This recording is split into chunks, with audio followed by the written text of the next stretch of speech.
Hello and welcome to my channel on human design. I've been asked many times about, Richard, what's it like to have a completely open solar plex? How is that different from a solar plex that has a gate in it, even if it's an open solar plex? What's the difference? How does it work? So in this video, I would like to address how it works in me and how it works generally, but also to offer some advice about how to play the game when you have an open center. In particular, we're going to look at the open solar plex, although I also have a completely open will that you can see in the chart here. So let's look at it. The first thing to understand is, what is it like to have a completely open solar plex? Well, it means that there is no particular gate to anchor any not self issues around.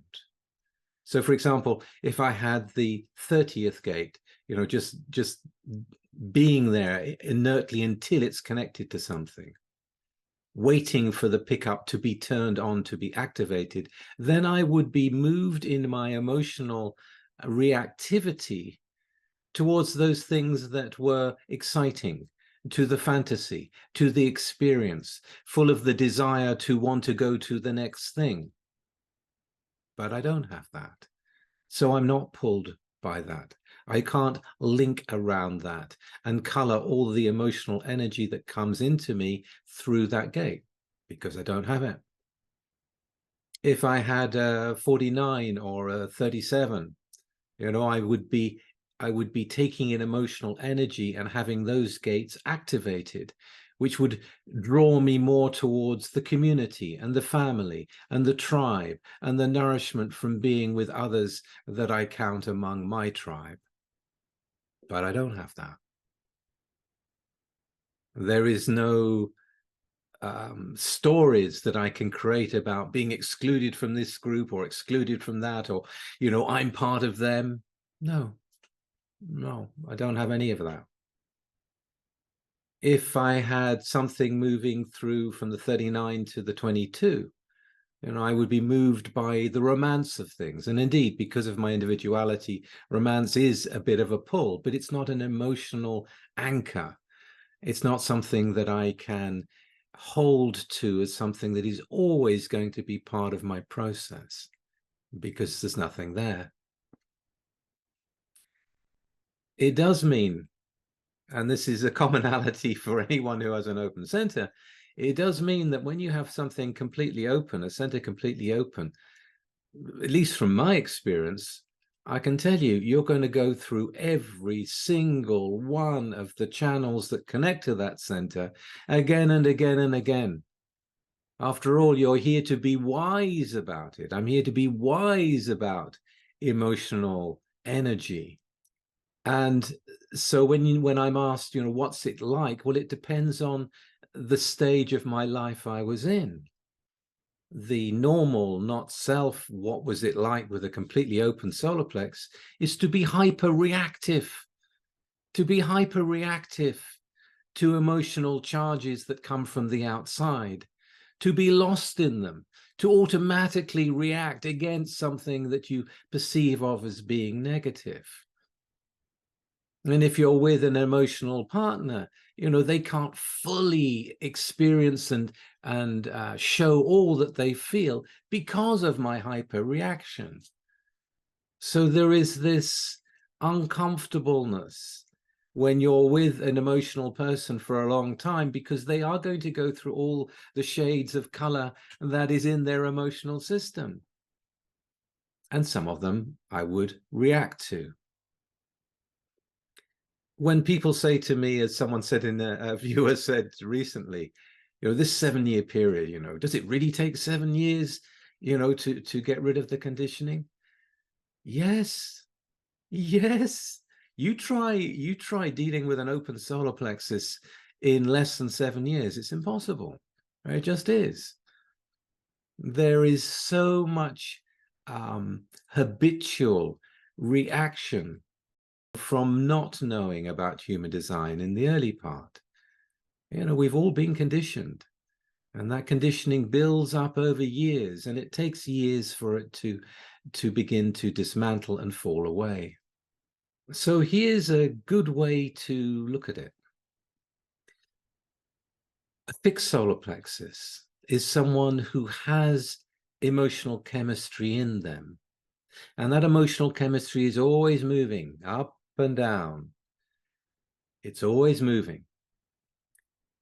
It's about the process.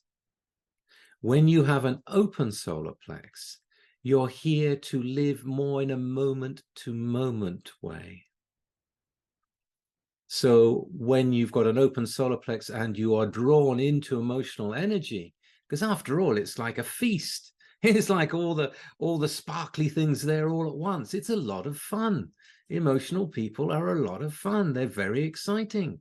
They're very alluring. There's no doubt about it. And when you've got an open solar plex with no filter on it, you're going to be drawn into that. You know, I was drawn into one thing after another on my 1-3 journey through life because of this. Took me through lots of very different experiences. Now, where I am now is understanding that as a moment-to-moment being, I can allow myself to move into an emotional energy, even if it's not around me. Because after all, I'm here to become wise about emotional energy. So I am storing at some level the emotional experiences. You know, when I connect to individual emotional energy, you know, there's a longing to connect more with that. You know, and if it's not around, then I can fall into that longing for a few moments or longer. You know, the mind will come in, it will replay something, and you're back in that feeling again, re-feeling it all again, whether it's positive or negative. You know, when it's like a sweet melody that you play and you feel again the memories related to that melody, or you know, a racket, a huge cacophony that you've gone through, an upset, a drama that you've gone through, you know, the pain of that resurfacing yet again. But this is the mind pulling me in. Remember, the open centers are not empty. They are full of mental conditioning and mental habits. And if the mind is in control, you are at the mercy of your own mind. You know, you become an emotional wreck if you're not careful, because it will pull you into this and into this and into this and into this. And yet there is no defense against emotional energy, nor would I want to be cut off from it, because it is so incredible. I feel like a drum upon which their music is played. You know, there's someone is feeling something, they're putting it out there. I'm amplifying that feeling. I'm feeling that even more so. And then when they're not around me, I'm a drum that is not being played in that way, unless my own mind plays it. Now, think about the emotional system that is designed to move and process and come to clarity and move on. If you have an open solar plex, you can get stuck in reliving the moments. You can get caught by the allure of a mood. I often think about the emotional center a little bit like music.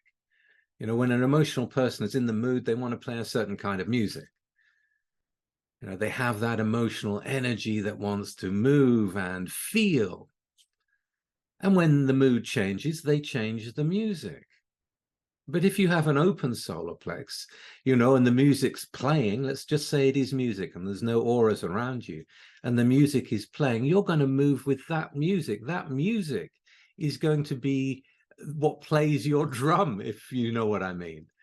So you stay with it and you move into it, and that is what you can enjoy. You know, I enjoy playing music at certain times, but basically, at the most basic sense, the open solar plex, the completely open solar plex in particular, prefers calm. It prefers calm. It prefers quiet. There is a stillness in the open solar plex. There is no emotional chemistry moving through it. This is not to say that I am not, I'm not like a dead man walking. I do have my own life force that's highly mutative, and I have my melancholic and my individual energy and all the other things that make me up. And this is part of this is another point I want to make. And when someone says, well, what's it like to have this openness? Well, it's not me. It's an openness. It's a part of my holistic framework as a design, but it is not me. It is not fixed. The part of me that is me is what is fixed, what is colored in. So I live my life according to what my design is. And emotional energy comes in from time to time. Or I can put music on. Or I can, like this morning, enjoy the butterflies moving all over the buddleia and thinking, wow, that is so beautiful, and just taking that in. Now, if I was an emotional person, I might have a song that goes off in my head and I could move to that, but I don't.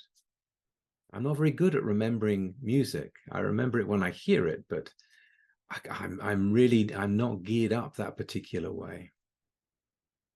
So I prefer it calm. And as I have been sleeping in my own aura for 25 years, there is this advantage one gets from doing that, in that you get familiar with your own aura. You get familiar with your own energy.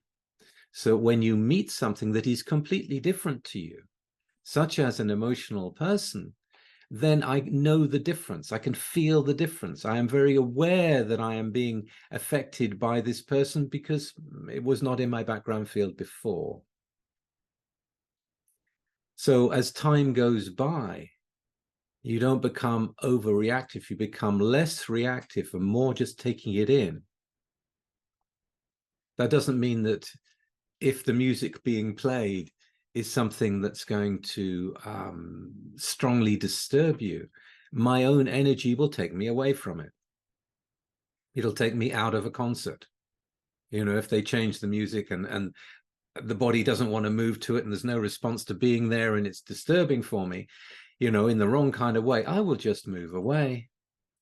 And I will do that also with emotional people, depending on what's going on. I mean, if there's something that needs to be confronted, then it's important to stay with it no matter how unpleasant it may be, because the clarity of standing by what you are, by who you are, and by your own decision-making is fundamental to human design. So a kind of calm, and it is a calmness. There is a peacefulness in my life that I nurture. Indeed, I insist upon it these days because it's just more comfortable and it's more creative for me to just be me. Now, you can take what I've said about the solar plex and you can apply it to any open center and the themes of that center. And you'll see that it is the same. For example, in my open will, I don't have any gates going to or from it. And I just need to make another point. We can talk about an open center with no gates in it, but if there are gates looking towards it, maybe, for example, something in the root looking to the solar plex, or something from the throat looking down, or something from the will, there is going to be a tendency to move in that theme. So when we're talking about a completely open center, we really need to be talking about something that doesn't have anything pointing towards it, as well as not having anything in it as a gate. So if we look at my open will, I don't have any will. I have nothing pointing towards it. I am not a willful person. But again, I've had to experience the competition. I've had to experience trying to go for what I want because that's what I'm told I should be doing, but I don't really know what I want. I don't have any of these strong wants for things. You know, it's not something that drives me. It isn't me. This is not to say that I have not benefited from those people in my life who have had fixed wills. I mean, tremendous benefit I've received from both fixed wills and fixed solar plexus. You know, I wouldn't change anything in that, but it's not me. So when I say I will do something, I know I'm lying to myself. You know, if I can catch myself, no, well, who knows? You know, I'm responding to it, but let's see. I'm responding to it in the moment, but let's see where it takes me. So again, you look at your open centers and you look at anything that's really open and just look at the themes, and you'll see for yourself what is truly there, what is truly you, and what is not. And the more you notice that as you're moving through your life and pull away from the things that are taking you away from yourself all the time, then you'll be all right. If I look at it another way, I could say that the open centers are there for us to taste that energy, to taste what that is. And through the different tastes, we become wise without trying to be what we are not. Take all that away, and there is a calmness. That is the way it is. There's still a mutative energy in me. There's still a lot going on, but it's not based in the emotions. If I allow the mind, it'll draw me in. If I don't allow the mind, if I just move my energy instead, it goes away. So that's what I have to say about that. I hope you've enjoyed that. I hope that's been instructive and useful. And I will see you again very soon with something completely different. Bye-bye for now.